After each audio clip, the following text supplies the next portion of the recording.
আসসালামু আলাইকুম। আমি মোহাম্মদ রিজাল হালাদার আপনাদের সাথে আছি। পে স্কেল বাস্তবায়ন নিয়ে যা বললেন তারেক রহমান।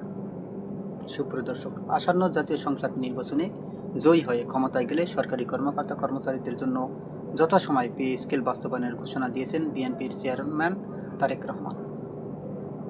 সোমবার 9 ফেব্রুয়ারি সন্ধ্যায় এও-10 জাতীয় সংসদ নির্বাচনে তারেক রহমান যে নির্বাচনকে সামনে রেখে জাতির উদ্দেশ্যে বাংলাদেশ টেলিভিশনে দেওয়া ভাষণে এই প্রতিশ্রুতি ব্যক্ত করেন।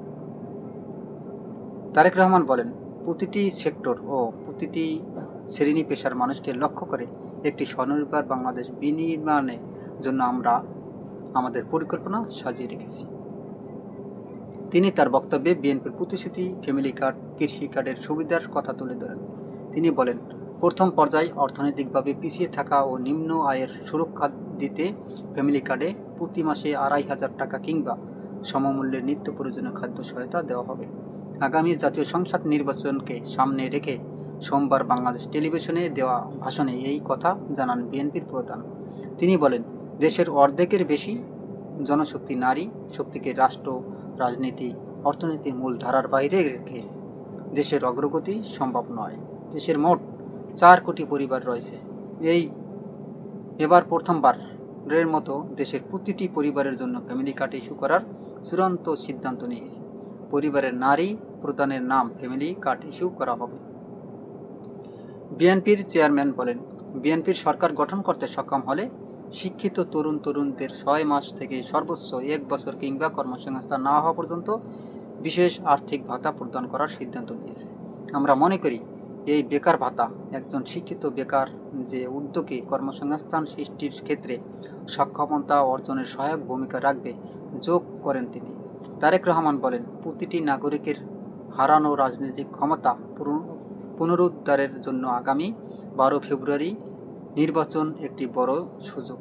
দেশের নাগরিকদের রাজনৈতিক ও অর্থনৈতিক ক্ষমতা নিশ্চিত করার লক্ষ্যে ইতিমধ্যে বিএনপির নির্বাচনী ইশতেহারের ঘোষণা করা হয়েছে।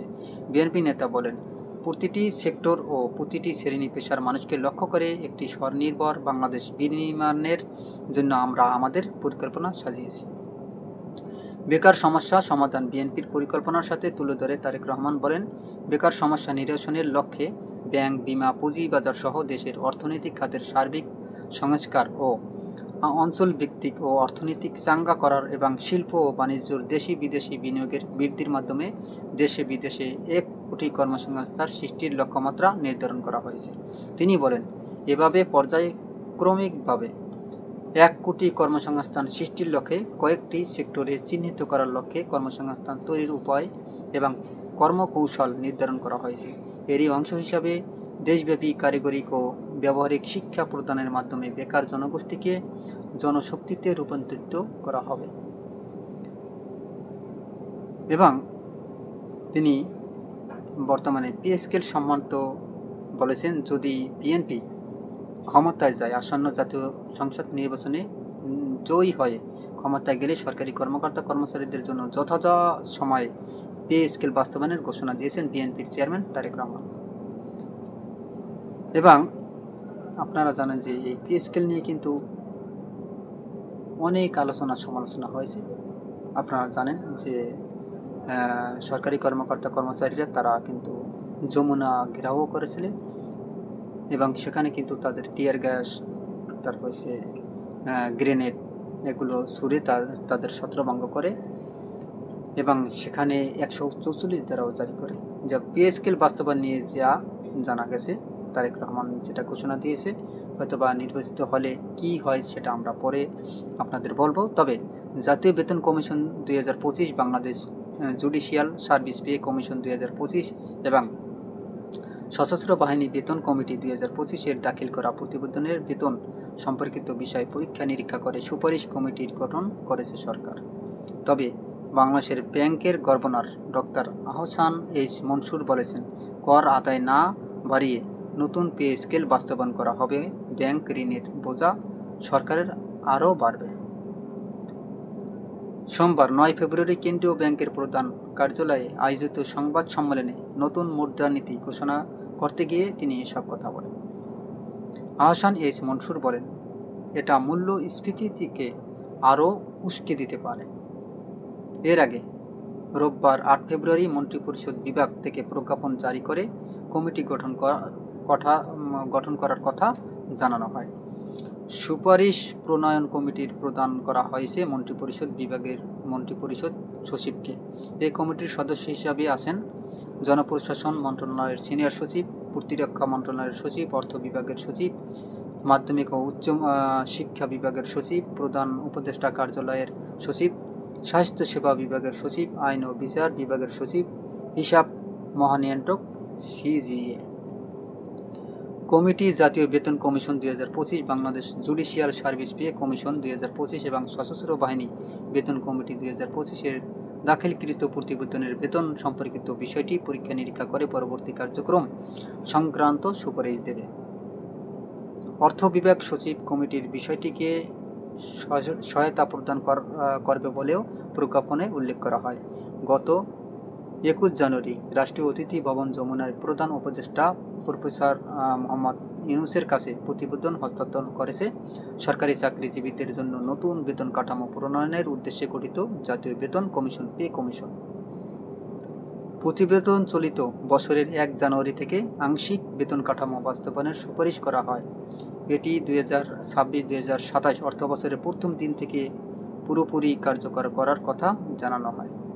বেতন কমিশন সর্বনিম্ন বেতন স্কেল 8,250 টাকা থেকে বাড়িয়ে 20,000 টাকা এবং সর্বোচ্চ বেতন স্কেল 78,000 টাকা থেকে বাড়িয়ে 1,60,000 টাকা করার সুপারিশ করেছে। 20টি স্কেল বেতন সুপারিশ। প্রথম গ্রেড বর্তমানে মূল বেতন বেসিক 78,000 টাকা, প্রস্তাবিত জাতীয় বেতন স্কেলে এটি 1,60,000 টাকা করার সুপারিশ হয়েছে। দ্বিতীয় গ্রেড বর্তমানে মূল বেতন 66,000 টাকা থেকে 76,490 টাকা। নবম জাতীয় বেতন কমিশন 1,32,000 থেকে 1,53,000 টাকার প্রস্তাব দিয়েছে। তৃতীয় গ্রেড বর্তমানে মূল বেতন 56,500 টাকা থেকে 74,400 টাকা। নবম জাতীয় বেতন কমিশন 1,13,000 থেকে 1,48,800 টাকা প্রস্তাব দিয়েছে। গ্রেড 4 বর্তমান মূল বেতন 50,000 টাকা থেকে 71,200 টাকা। নবম জাতীয় বেতন কমিশন 1 লক্ষ থেকে 1,42,400 টাকার প্রস্তাব দিয়েছে। তবে গ্রেড 5 বর্তমান মূল বেতন 43,000 টাকা থেকে 69,850 টাকা। জাতীয় নবম বেতন কমিশন 86,000 টাকা থেকে 1,39,700 টাকা করার প্রস্তাব দিয়েছে। গ্রেড 6 বর্তমানে মূল বেতন 35,500 টাকা থেকে 67,010 টাকা। নবম জাতীয় বেতন কমিশন 71,000 টাকা থেকে 1,34,000 টাকা করার প্রস্তাব দিয়েছে। গ্রেড 7 বর্তমান মূল বেতন 29,000 টাকা থেকে 63,410 টাকা। নবম জাতীয় বেতন কমিশন 58,000 টাকা থেকে 1,26,800 টাকা করার প্রস্তাব দিয়েছে। গ্রেড 8 বর্তমান মূল বেতন 23,000 থেকে 55,470 টাকা। নবম জাতীয় বেতন কমিশন 47,200 থেকে 1,13,700 টাকার প্রস্তাব দিয়েছে। গ্রেড 9 বর্তমানে মূল বেতন 22,000 টাকা থেকে 53,060 টাকা। নবম জাতীয় বেতন কমিশন 45,100 থেকে 1,08,800 টাকার প্রস্তাব দিয়েছে। গ্রেড 10 বর্তমান মূল বেতন 16,000 থেকে 38,640 টাকা। নবম জাতীয় বেতন কমিশন 32,000 থেকে 77,300 টাকা করার প্রস্তাব দিয়েছে।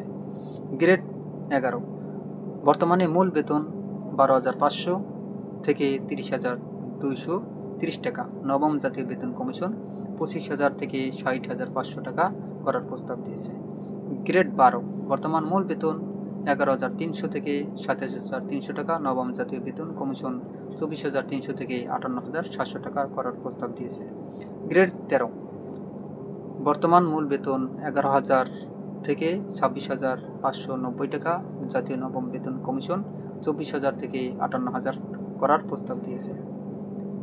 সুপ্রিয় দর্শক, আরও 6টি গ্রেডের মতো আছে, সেগুলো আমরা অন্য দিন অন্য একটা ভিডিওতে করব। তবে আজকে এই যে পে স্কেল বাস্তবায়ন নিয়ে যা জানালাম, তবে তারেক রহমানও কিন্তু একটা আশ্বাস দিয়েছে যে এই পে স্কেল খুব দ্রুত, মানে তিনি যদি জয় লাভ করে, অর্থাৎ সামনে ইলেকশন, আপনারা জানেন যে 2026 সালের যে 12 ফেব্রুয়ারি জাতীয় নির্বাচন, সেই নির্বাচনে যদি জয়লাভ করে বিএনপি, তাহলে তিনি ঘোষণা দিয়েছেন যে আগে পে স্কেলটা তিনি তাদের দাবিটা মেনে নেবে এবং সবার পে স্কেল বাড়িয়ে দেবেন। তবে এই সম্পর্কে আরও অনেকে অনেক কথা বলছেন। আপনার সারজিস আলমও বলেছেন পে স্কেলটা দেওয়া উচিত, এবং জামাতের আমির শফিকুর রহমান তিনিও পে স্কেল সম্বন্ধে বলেছেন। অর্থাৎ যত বাংলাদেশের বড় বড় নেতা কর্মীরা আছেন সবাই কিন্তু এই পে স্কেল নিয়ে মানে নির্বাচনের সময় কিন্তু কথা বলেছেন। আসলে এটা মানে কতটুকু যে এটা পালন করবে তারা, তবে সেটা কিন্তু দেখার বিষয়। তবে আমার মনে হয় যদি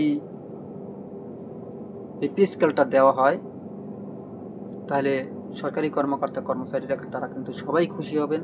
তারা চাচ্ছেন যে পে স্কেলটা খুব দ্রুত বাস্তবায়ন করা হোক, এবং সবার আশা ভরসা এখন এই পে স্কেলকে সামনে রেখে। সুপ্রিয় দর্শক, আপনারা কি মনে করেন আসলে তারেক জিয়া যদি এবারে নির্বাচনে জয়লাভ করে, তাহলে কি পে স্কেলটা দিবে? অবশ্যই আপনার মতামত কমেন্টে জানান। আর এস বাংলা নিউজ 24-কে সাবস্ক্রাইব করুন। এরকম নতুন নতুন ভিডিও পেতে বেল বাটন অন করুন, এবং লাইক ও শেয়ার করে সবাইকে দেখার সুযোগ করে দিন। আজ এ পর্যন্তই। আসসালামু আলাইকুম ওয়া রাহমাতুল্লাহি ওয়া বারাকাতুহু।